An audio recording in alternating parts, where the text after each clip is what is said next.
Welcome to Red Fracture TV. I, as always, am your host, Sean Chappell.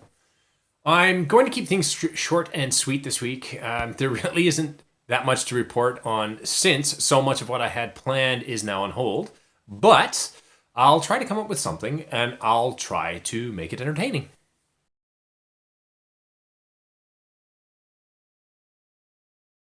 As you can see, I've got a new backdrop for my videos. I don't know if many of you remember Pee-wee's Playhouse from Saturday mornings of yesteryear.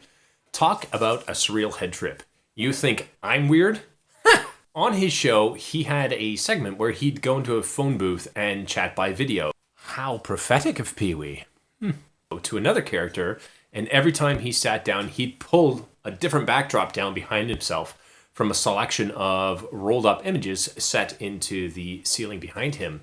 It was part of the insanity of his show to have something new displayed every time he sat down.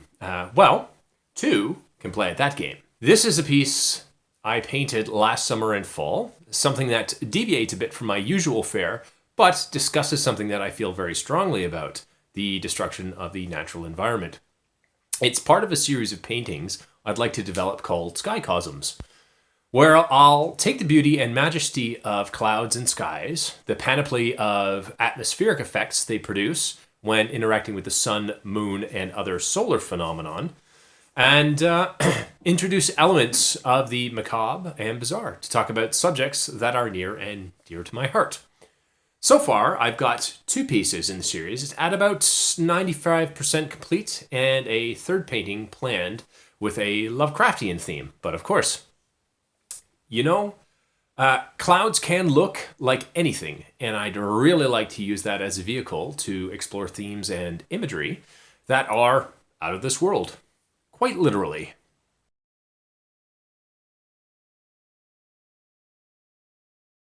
A while back, in another one of my videos, I'd talked about going after what you wanted. I made a big song and dance about attaining these specific brushes and how I had to go all the way to the US to Dick Blick Art Supplies online in order to get them. Well, it turns out these brushes suck. I used these all the time for years and years and years because they were awesome, but I got away from them because I couldn't find them locally, deferring to cheapy, no-name brushes and slogging through that way. Well, now that I have them in hand, something has changed. Either Winsor Newton has switched up the material of the bristles, or the way they're putting the brushes together is different. I've tried using these 4 times now, and so far, none of them will hold a point, and they hold on to the paint, rather than depositing it on my painting. Seems like odd behavior to me when a paintbrush doesn't want to actually paint.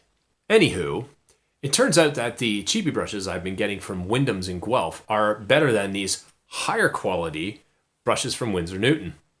And I'm lucky I had a few of these old ones on hand to tide me through.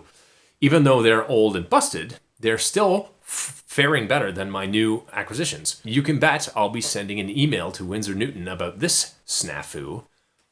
More on that later. If I can get my hands on a new brush from this line from Wyndham's in the next little while, I'll do a little brush test video to show you exactly what I'm talking about. If I can help you to avoid the same situation, I will.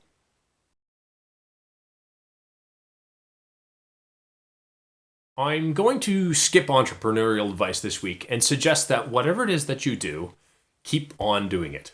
COVID-19 has created a lot of stress and uncertainty, but it's also created a lot of new opportunities and options for pivoting your focus.